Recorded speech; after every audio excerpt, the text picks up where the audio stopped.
دين ومكارم وأخلاق ترفعنا فوق الآفاق. في خيمة أبها ندعوكم لنقابلكم بالأشواق. في خيمة أبها ندعوكم لنقابلكم بالأشواق.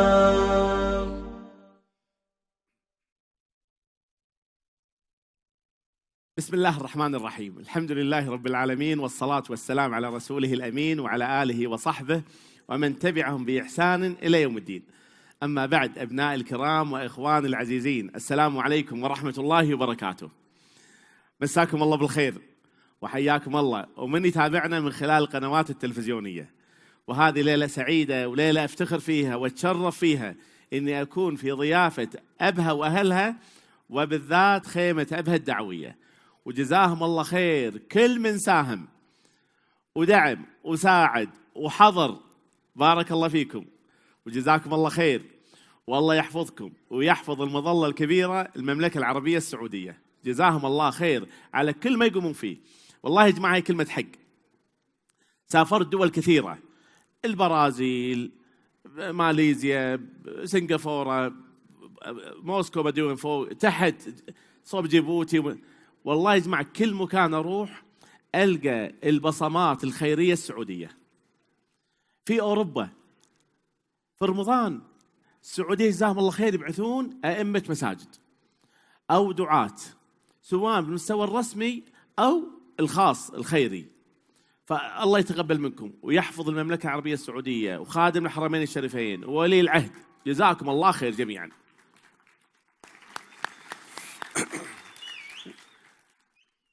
وأبها اللي يجيه احنا نقول يا هني ضيف أبها. والله يا جماعة يعني أنا وصلت الفجر اليوم، بكرة إن شاء الله بالليل نسافر. والله يا جماعة ما عرفت كيف أتفلت من العزايم. يعني بكرة لولا إن أنا حلفت كان ممكن أتغدى 3 مرات وأتعشى 3 مرات. والله يا جماعة إن يعني الله يجزيكم الخير، ولا غريبة عليكم، والله ما هي غريبة على أبها وأهلها ومناطقهم. دردشتنا اليوم طبعا الخيمة ما يحتاج، كل من ساهم، كل اللي ساهموا.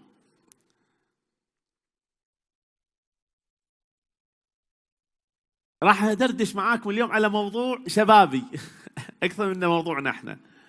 موضوع الشبابي عندنا يتعلق بالتغييرات اللي قاعد تصير في التكنولوجيا، وهي شيء زين، شيء طيب يا جماعة، شيء طيب.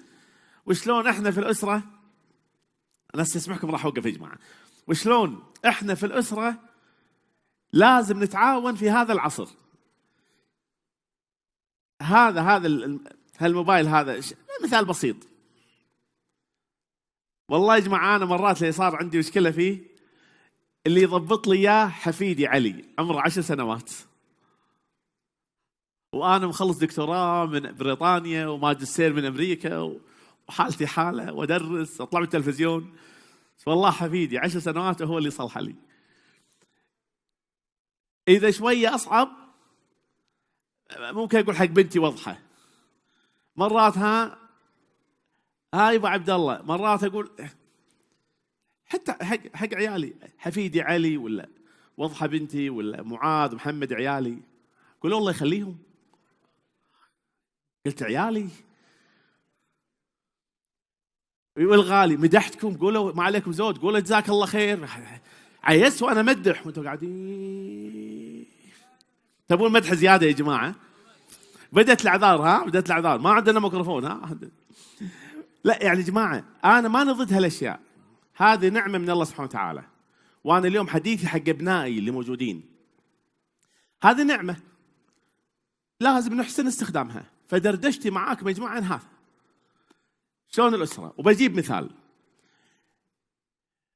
قبل تقريبا والله يمكن سنة ونص، والله ما أذكر بالضبط، مخلص محاضرة في الكويت، وفي شاب عمره 15 سنة كويتي قال لي يا دكتور عندي مشكلة. خير يا ولدي؟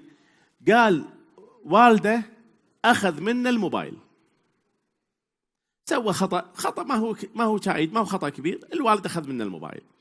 يا جماعة بسأل سؤال، أبنائي بسأل الشباب، تصرف الوالد صح ولا غلط؟ ياخذ من الموبايل؟ كم يوم ياخذه؟ من يزيد؟ يلا سوق، من يزيد؟ أسبوعين؟ 10 أيام؟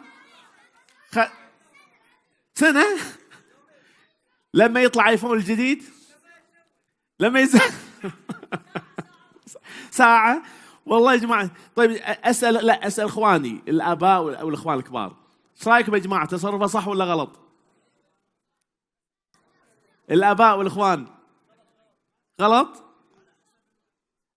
على هو حسب ما سوى شيء كبير. طيب الآن لما الولد ياخذون منه الموبايل أسبوع مثلا، شو المشكلة؟ شنو خلي أسأل الشباب، يلا أبنائي الشباب، إذا الوالد أخذ منك الموبايل أسبوع شو المشكلة؟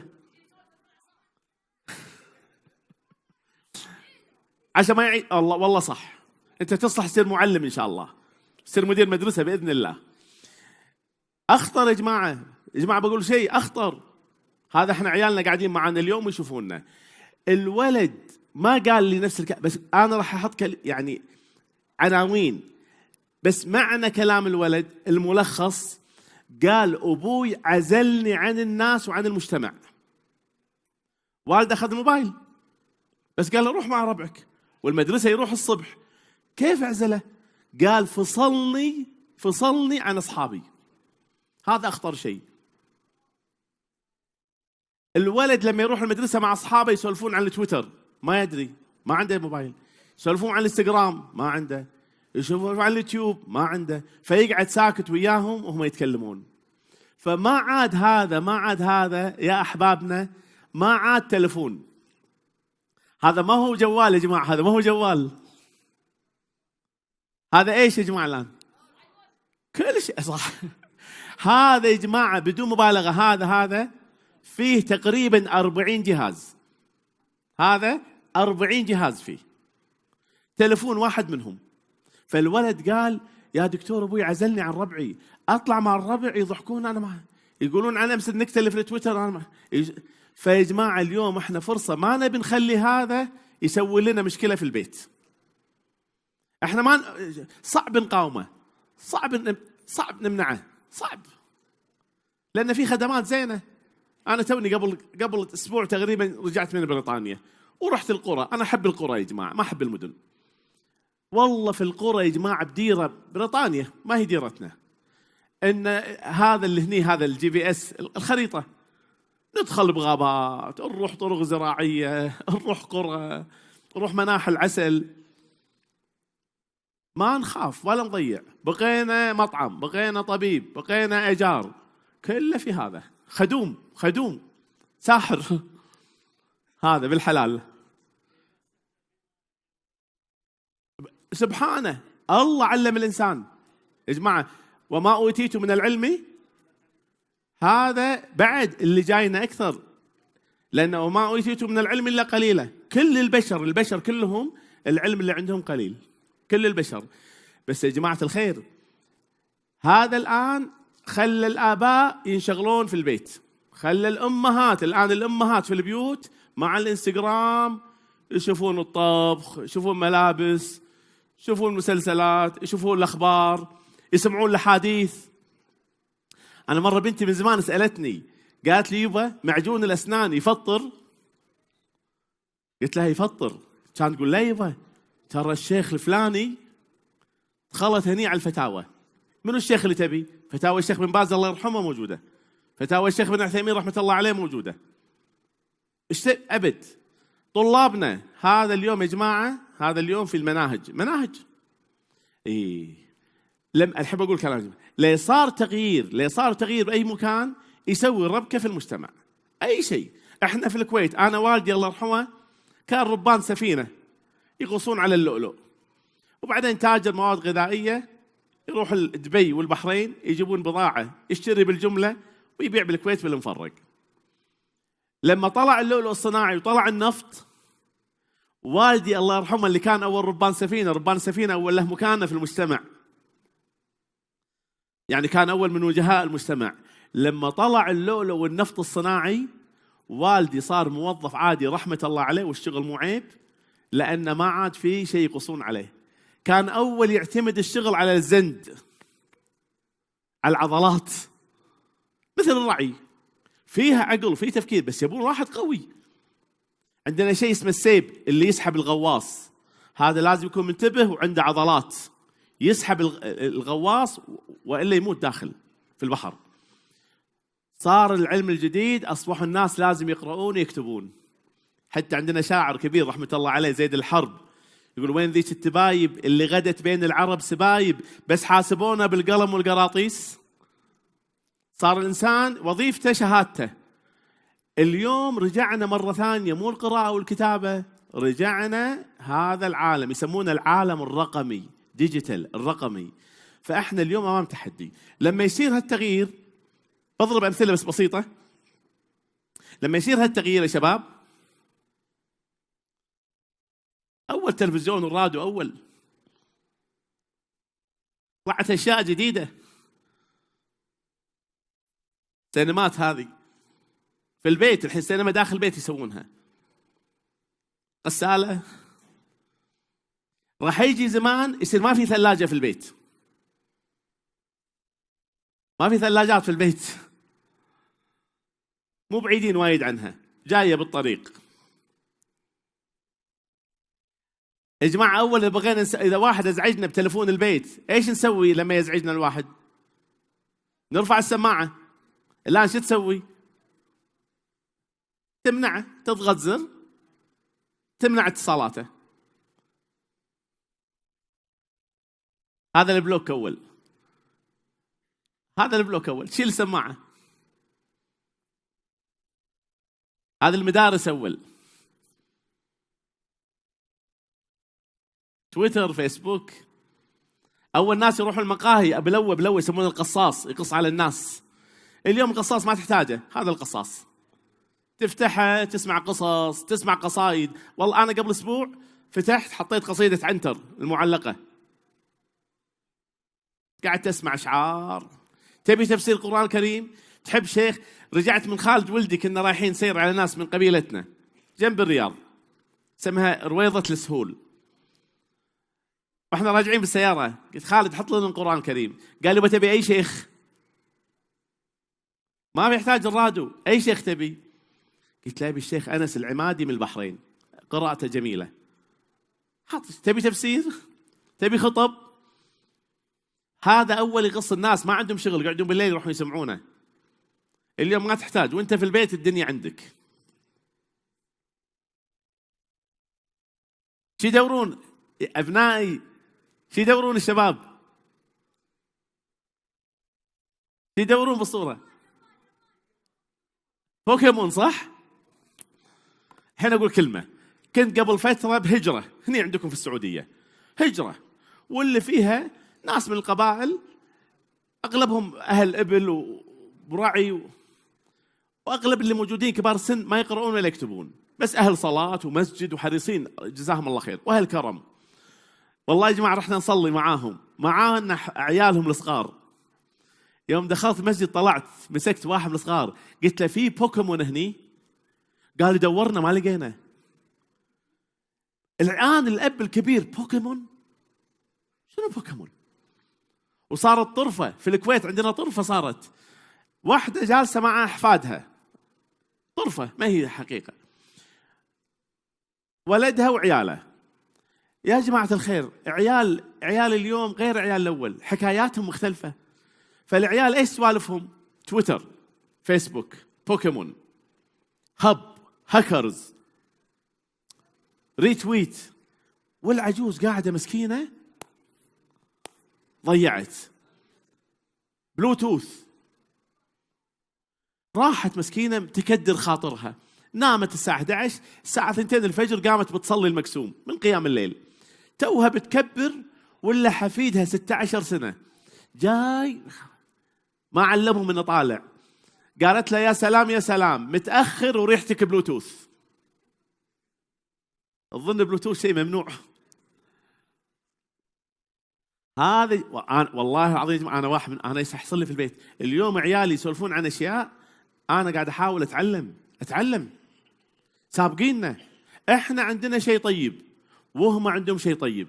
أنا دردشة اليوم هذا اللقاء ليه فيه يعني إذا صح تعبير أمنيات أتمنى نشوفها. لعبة باليد، لعبة باليد. شباب هذا صار لي الموقف، أنا صار لي الموقف في مطار الرياض، كان في زحمة، أنا ما عندي عفش، بس أنا عمري ما طلعت بطاقة صعود الطائرة من الجهاز، أوقف في الطابور، قلت ليش ما استخدمه؟ والله يا جماعة جزاهم الله خير الخطوط السعودية، سهل. دخلت حطيت كذا، أخذت بطاقة، بدل ما طيب واللي ما يستخدم الجهاز شو يسوي؟ يوقف في الطابور. بسيط، بس لأني ما تعودت ثقيلة علي أجرب شيء جديد. غيرت في أشياء في الخليج، غيرت كثيرة. إيه هذه يا جماعة النبي فيها وقفة. إحنا الحين موجودين، لما يطلع شيء جديد يسوي ربكة. شفت الخط هذا المتعرج هذا لما إحنا يطلع شيء مو مبين بالشاشة؟ إيه ماشي. أنا افتكرت ما شفت الصور. ممكن نحط الشاشة يا شباب حبايبنا اللي في التصوير. الحين صار ممتاز يا جماعة. الخط اللي تحت هذا احنا موجودين مثلا قبل لا يطلع شيء جديد، قبل لا تطلع السيارة. بقول كلمة، في مسدس أمريكي مشهور، مسدس اسمه كولت، ماركة كولت. اللي اخترع المسدس يوم اللي اخترع وطلع المسدس قال كلمة صح وغلط نص ونص. قال اليوم يتساوى الشجاع مع الجبان. كلمته صح ولا غلط؟ أول واحد يجونا 3 4 عنده مسدس، بالأول ما عنده، يتحارك أو يهرب، عنده مسدس عام من بعيد يرمي ويخلص. فقال اليوم يتساوى الجبان مع الشجاع. احنا في هذه الأمور لما يصير يا جماعة، احنا اليوم لقانا إن شاء الله ما راح نطول، لما يطلع شيء جديد مثل التكنولوجيا هذه، احنا الآباء والأجداد، أنا جد فضل الله سبحانه وتعالى، اما نقاوم او نتعلم. اقعد ولدي ذاك اليوم شاري والدته، ولد بنتي والدته شاريت له جهاز يلبسه ويشوف الاشياء بشكل مختلف في البيت، لعبه ما اعرف شو اسمها يا شباب هذا الجهاز. وانا شنو هذا علي؟ شنو هذا؟ هذا جهاز كذا كذا. قال لي اسمه والله ما عرفته.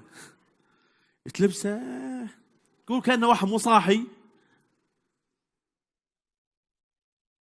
اصبر شوية، صبروا شوية، راح تشوفون الأزواج في البيت لابسينه يدور زوجته.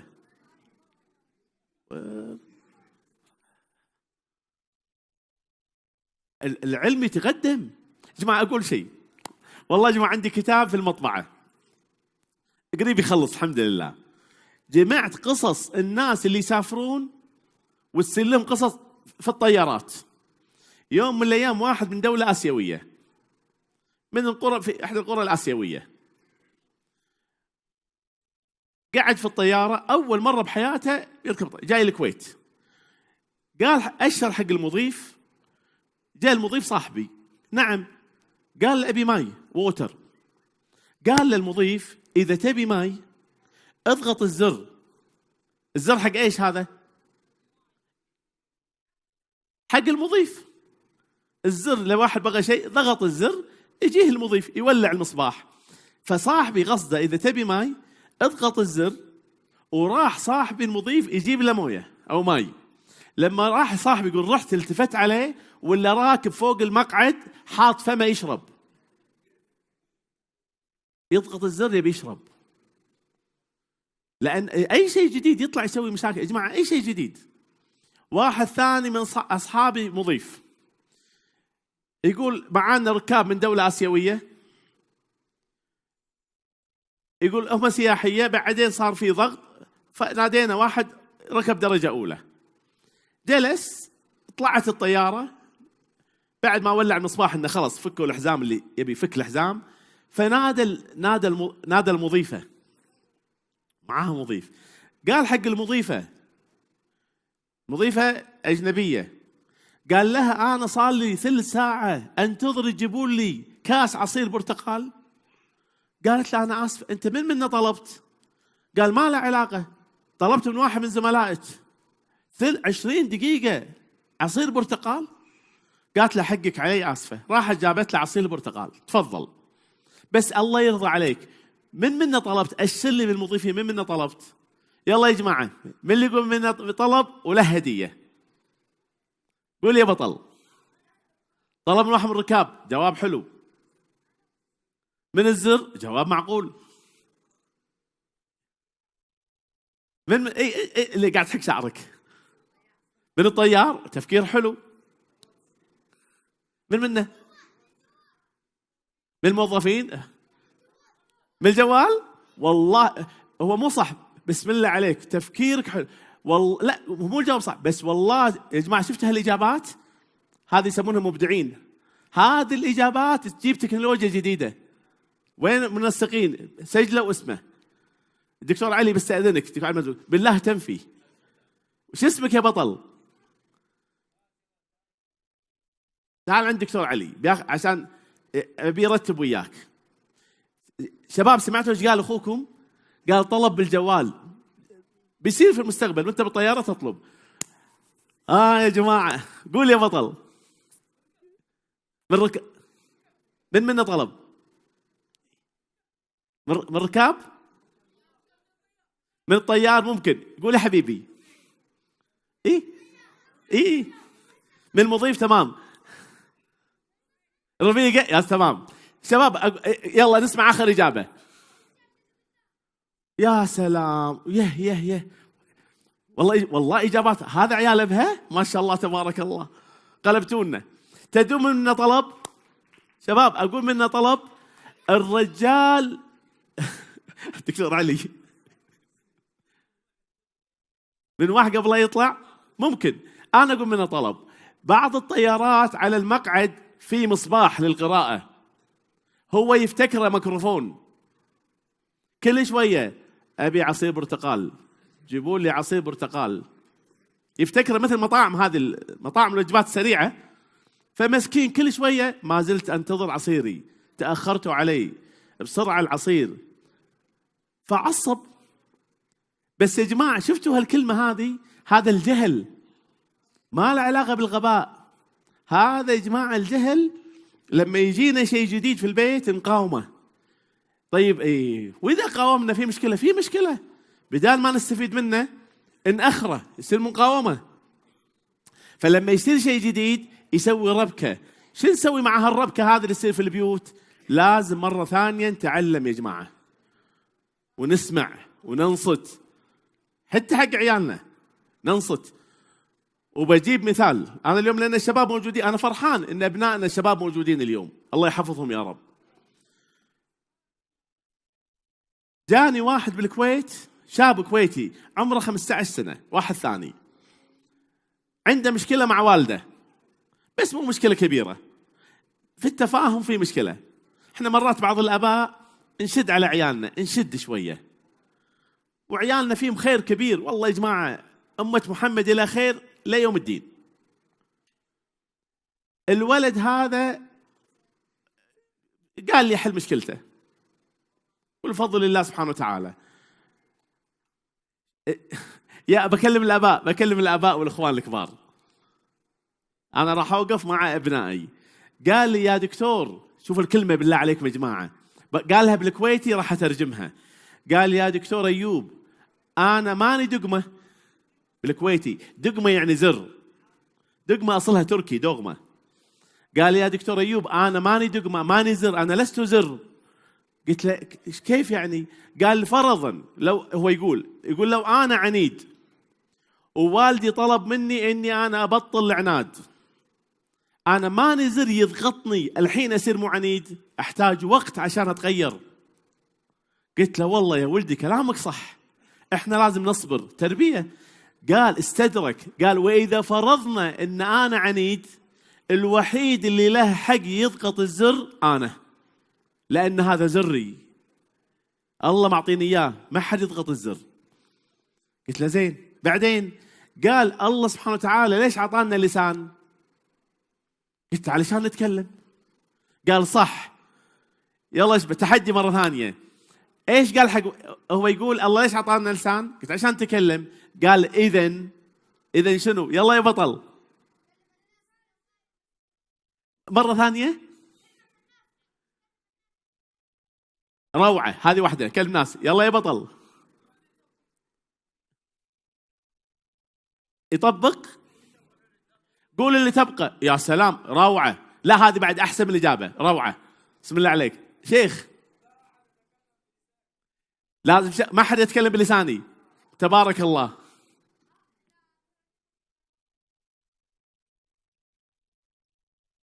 تعال عندي خلي يسمعونك. جواب حلو، تعال عندي. حياك حياك حياك يا ولدي، جواب روعة.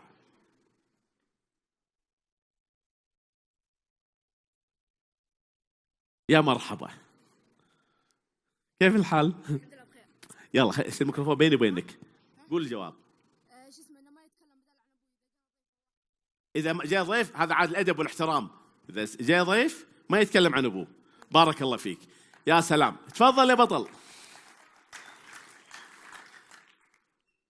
أولادي ترفع صوتك شوي للتفاهم. الله الله، صحيح صحيح. للحوار والله مبدعين شباب، أبها مبدعين. تبارك الله. اللي عندك نظارة، إيه أنت اللي عندك نظارة هني. إيه؟ مرة ثانية. ما يجبر الناس، ما يجبرونه، قريب منها. قال الولد الله يحفظك يا وليدي، قال إذا الله سبحانه وتعالى أعطانا لسان نتكلم. إيه جزاك الله خير. قول يا حبيبي، قول. يلا يا بطل، قول يا ولدي. الصبر. الله الله، يا سلام، والله روعة، ورب الكعبة روعة. بسم الله عليكم. انتوا اليوم ماخذين شيء يخاف. إجابات روعة 100%. قول يا بطل. تعال عندي، حياك عندي. أنا أحب أسمع الإجابات. تعال يا بطل. ما شاء الله عليك، لابس بسم الله عليك. الله يحفظك، الله يحفظك. أرحب. كيف الحال؟ تعال مني عشان الميكروفون بيني وبينك. تعال يا بطل. إيش اسمك أول؟ عبد المجيد. عبد المجيد من؟ نايم. هذا أنا وهذا هو. يعبر عن نفسي. عاد يمسك الميكروفون عشان يعبر عن نفسه.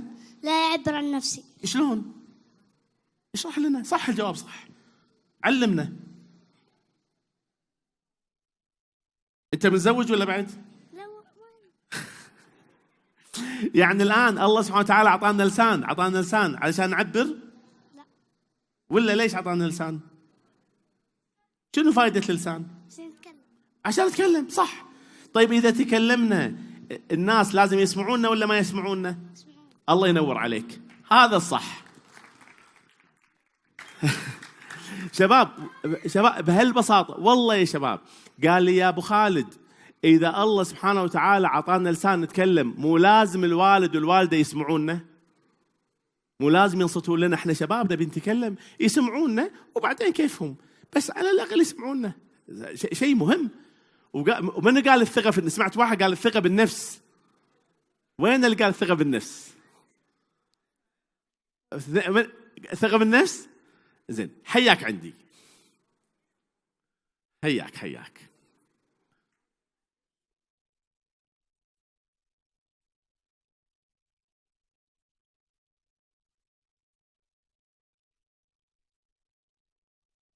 ما شاء الله عليكم، الله يحفظكم. يا اخواني ابنائي، ترى هذا الشباب هم ترى وزراء المستقبل، وهم اطبائنا، وهم مهندسينا، وهم معلمينا، هم اللي يحفظون القرآن الكريم. هذا الشباب هالطيب. كيف الحال؟ سم، قول لنا ايش تقصد مثال الكلمة اللي قلتها الحلوة الجميلة عن الثقة في النفس. الثقة بالنفس ان انا اللي اتكلم، مو واحد يتكلم عن لساني. صح. ليش ما حيتكلم عن لسانك؟ لان انا انسان زي الله، والله صح بهالبساطة. طيب أنت الآن تثق في نفسك؟ ايوه. زين، تثق في الآخرين؟ اثق في ممكن الله، صح، ما نثق بالكل، ما نثق بالصديق الصدوق الصالح الصاحب الطيب، بس ما صح. طيب لو جاء واحد وقال لك كلمة سيئة تسمع ولا ما تسمع؟ اطنش او صح، ما اسمع، ما نكون معه، صح؟ زين، انا ابي الان ابي ستة من الشباب يجون عندي، ستة حياك، 1 2 3 4 5 6.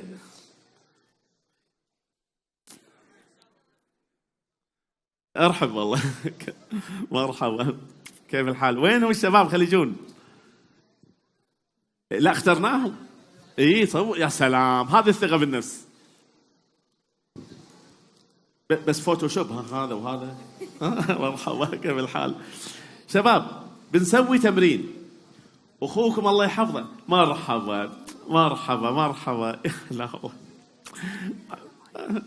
زين، هم زين، احسن. شباب احنا نسوي تمرين، نسوي تمرين. زين، انتوا حضرتوا العام هني ولا اول مرة تحضرون؟ حضرت؟ ها، حضرت معاي؟ يا الله، ما شاء الله، بسم الله بسم الله عليك. انت الله ان شاء الله يبلغ، ان شاء الله يا رب تتزوج، وان شاء الله يا رب تصير مثلي، ما تخاف من زوجتك ان شاء الله. ان شاء الله. ها، رجال الرجال لازم يخاف من زوجته. ها، الرجال ما يخاف؟ الزوجة تخاف من زوجها؟ ليش تخاف؟ أسد هو وحش، ليش تخاف؟ يقول شبح، الرجال شبح لازم يخافون منه. زين، الحين بنسوي تمرين بسيط على موضوع الثقة. تثق في الشباب؟ والله ما اثق فيهم. ليش؟ كذا ما اعرفهم. صح، ما يعرفهم. طيب منو يثق في الشباب؟ منو يثق في اخوانه؟ منو يثق فيهم؟ تثق؟ تعال عندي. شباب نزلوا تحت هني عندي، عندنا بسوي تمرين. تثق فيهم؟ الحين بنعرف الثقة موجودة، الحين بنعرف. شباب ابي 3 هني و3 هني، بس قربوا، لا تكفوا شي طابور، يعني صف بتقابلوا بعض، تقابلون بعض. لا انت لف شوي، اي جاب له ونفس الطريقة، كملوا. اي هناك كملوا، ورا بعض. اي قرب عندي شوي، قرب عندي شوي يا بطل، يا وليدي قرب شوي. لا تلبب منه، قرب. اي ممتاز ممتاز. انا ابيك سوي، قول لي اسمك وقول لي مرة ثانية لا آخر شيء. يوسف عبد الله غريب. ونعم والله، معروفين انتم عاد رجال معروفين. الحين انت تثق بالشباب صح؟ ابيك تلف بهالطريقة، زين؟ وتنزل عليهم، ما نبي اقصاد، نبي بالجملة. طه، انت تثق فيهم؟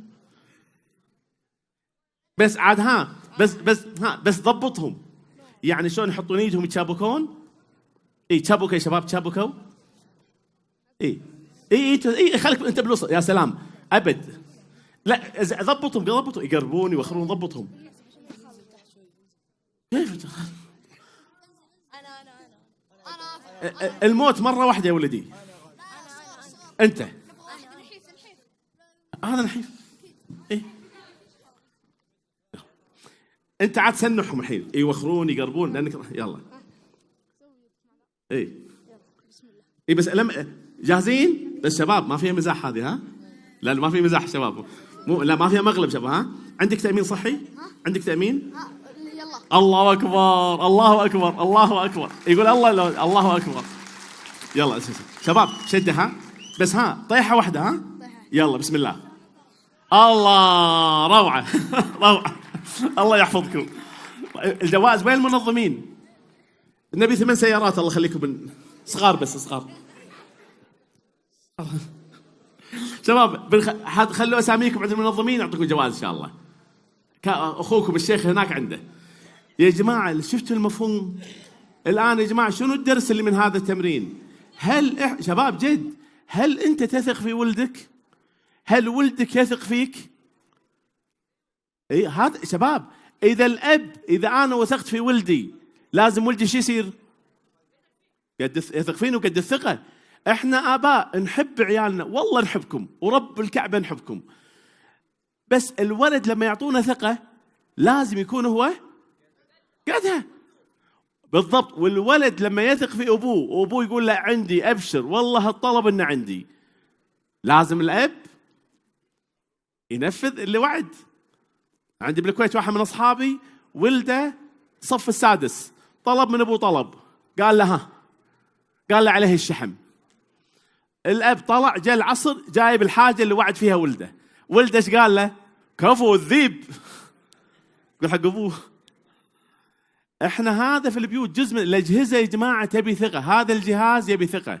لما الأب يثق في ولده ويقول يا ولدي هذا الجهاز وبينك وبين ربك، الولد لازم يكون قد هالمسؤولية، عشان ما يقول بعدين الوالد أخذ الجهاز ولا الوالد عاقبني. صعب يا جماعة إذا وثقنا في أبنائنا خلاص نثق.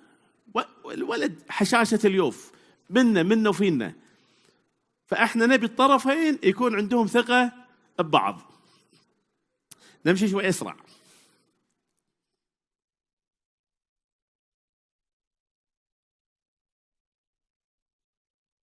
هذا المثال عاد يعرفونه شبابنا بالذات. هذه الطيور شو يقولون؟ مكتوب بالإنجليزي. إيش مكتوب بالإنجليزي يا شباب؟ مكتوب مشكلة. هذا الوايرلس سوى لنا مشكلة. الوايرلس يعني التكنولوجيا اللي ما فيها إسلاك. ليش؟ لأن أول الطيور تقف على إسلاك. لما طلع الواي فاي والوايرلس ما في إسلاك، حتى الطيور توهقوا. بس هم عندهم رسالة لها إن في تغيير صاير، في تغيير.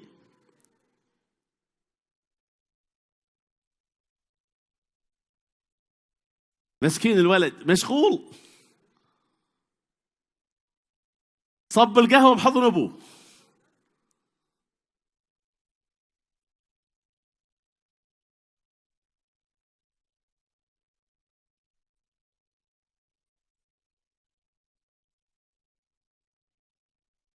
ايه تغيرت الألعاب جماعة، جزء كبير منها كلها لغة شبابنا مو لغتنا، لغة عيالنا. الولد متعلق بجهازه، دخلوه معاه غرفة العمليات يفصلونه. الحادث مصيبة كبيرة والولد يقول الحمد لله البلاك بيري ما صار في شيء.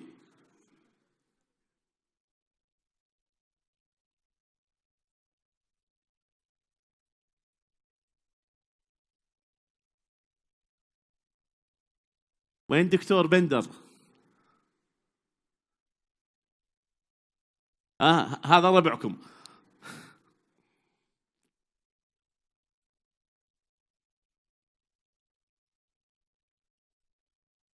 هذا أظن صارت قبل سنة 3 اقتحموا المطار يدورون على البوكيمون.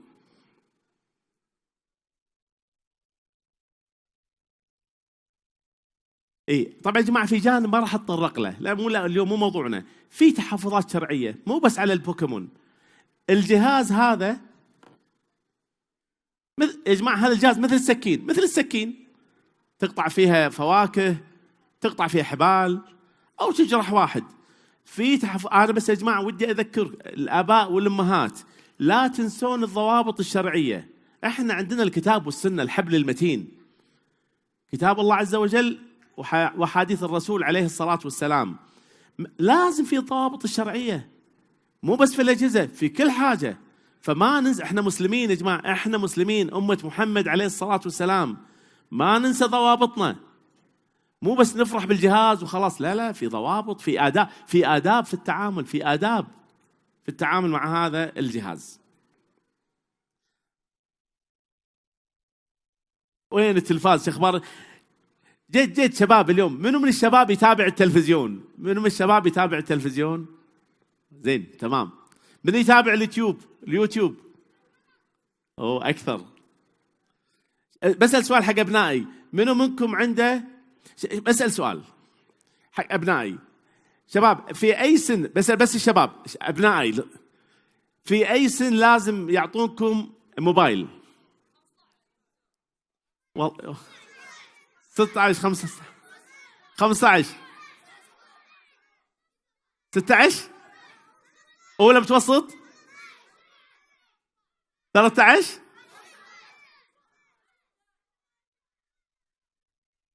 ان شاء الله بتحول سوق، ترى المزاد هني حراج بيصير. زين 15 4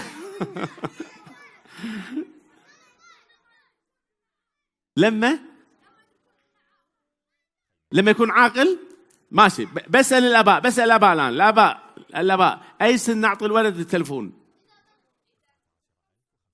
لا الآن سؤال الآباء، يلا يا آباء أي سن؟ بسم الله الرحمن الرحيم. شباب أي سن؟ 15 16 في العموم 16. دكتور علي أي سن؟ متوسطة. شيخ بعد متوسطة. شباب أي سن نعطي؟ بعد الثقة بعد إذا أحسن استخدامه. بعد سن المراهقة متى يخلص؟ بعد 20 نعطيه كثير. زي شباب بسأل سؤال جد أبنائي جد، لو أنتوا القرار عندكم متى تعطون الوالد الموبايل؟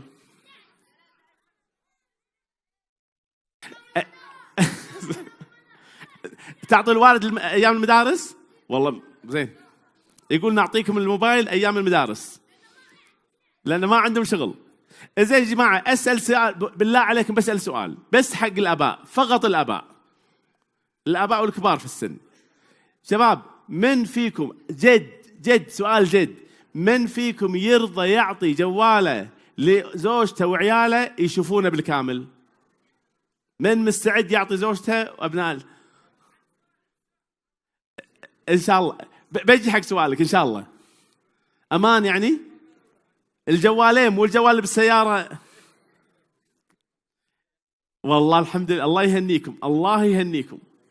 لأن يا جماعة احنا بالكويت صار عندنا موقف، واحدة من الزوجات تبي تشوف تلفون زوجها والزوج حاط البصمة، حاولت رفض بصمة.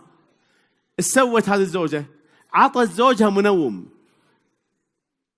مسكين قاعد معاها لسه بدري، يقول لها سبحان الله فيني النوم، ساقيته تقول له من التعب طول اليوم تتعب، معطيته منوم نام بصمة. وللأسف الشديد لقت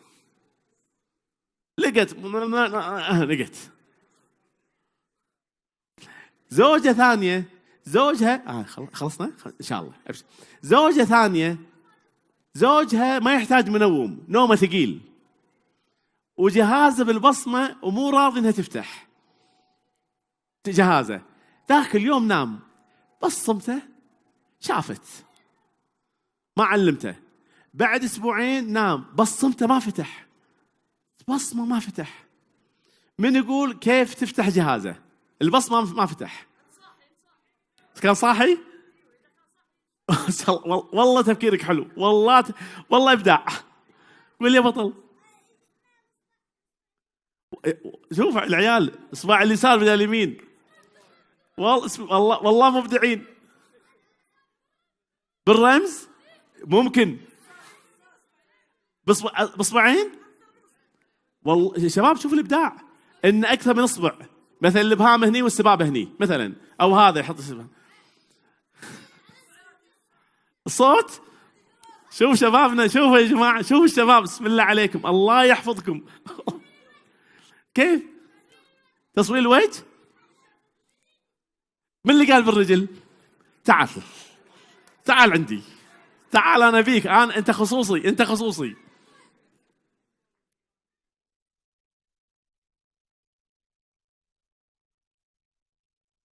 من اللي قال؟ عاد هذا اللي سمعناه. وين البطل وينه؟ ما شاء الله الشباب الظاهر الأشياء اللي في بيوتهم قالوها اليوم.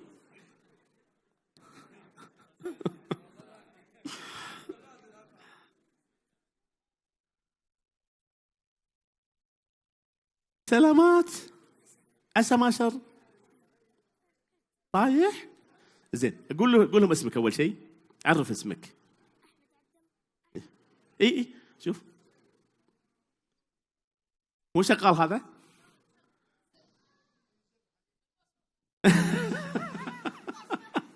وين اللي قام الوصف وينه؟ عسل المجرى. عرف اسمك. أحمد عبد الله أحمد عيد التركي القحطاني. ونعم رحب ونعم والله. زين كيف عرفت انه بالبصمة؟ كيف عرفت انه بالبصمة فتحت؟ يعني شفت شيء في البيت مثلا؟ هذه جائزة. الله يعطيك العافية. يا جماعة جواب التركي القحطاني صح. الزوج عرف ان زوجته تفتح جهازه بالبصمة، غير الى بصمة الرجل، فقبل لا ينام حلو الثقة بين الطرفين صح؟ ثقة زينة. نبي نختم يا جماعة ان احنا مع هذه الاشياء التكنولوجية ما راح توقف يا جماعة. هذا اللي احنا نعيشه الان جزء. المطلوب منا التالي. بطلب من ابنائي اول شيء، يا ابنائي يا شباب هلا فينا، توصوا فينا، لا تستعجلون علينا، ما نعرف مثلكم، علمونا ساعدونا. والله يا شباب انا اعطيكم نصيحة، حاول بالوالد بس بالطيب بالتي هي احسن. يبا شوف هذه يمه امي، شوفي هذه امي كذا، علم الوالده شويه لانكم تستخدمون كلمات ما نعرفها. واوصي اخواني الاباء يا جماعه وسعوا البال، قول خلي ولدك يعلمك، ما هو عيب. انا قلت حفيدي يعلمني، وانا دكتور. ما الدكتوراه اللي اخذتها في الحقوق مثل الجامعه، درس حقوق وشريعه اسلاميه، ما له علاقه بالتكنولوجيا. الشريعه تدعونا نتعلم وننفتح ونتواضع. فاحنا حتى نلتقي مع ابنائنا نحتاج انهم يعلموننا ويصبرون علينا، واحنا نتعلم ونصبر عليهم، لا نستعجل. اسره واحده وبتوفيق الله عز وجل ننجح في هذه الاشياء المتغيره. اخر سؤال منك يا بطل واختم. صح بعض الآباء مثلا، أنا بعض أصحابي يدرسون في الجامعة تخصصات الكمبيوتر، نظم معلومات، هندسة، فيصير بس يا جماعة عدد كبير منا لا لازم يتعلم. يسمونها بالكتب العودة إلى مقاعد الدراسة، مو المدرسة العادية، نرجع نتعلم. وهذا ما يعيبنا يا جماعة. ربي يحفظكم أهل أبها وربحهم والسعودية العزيزة، والسلام عليكم ورحمة الله وبركاته. دين ومكارم وأخلاق ترفعنا فوق الآفاق. في خيمة أبها ندعوكم لنقابلكم بالأشواق. في خيمة أبها ندعوكم لنقابلكم بالأشواق.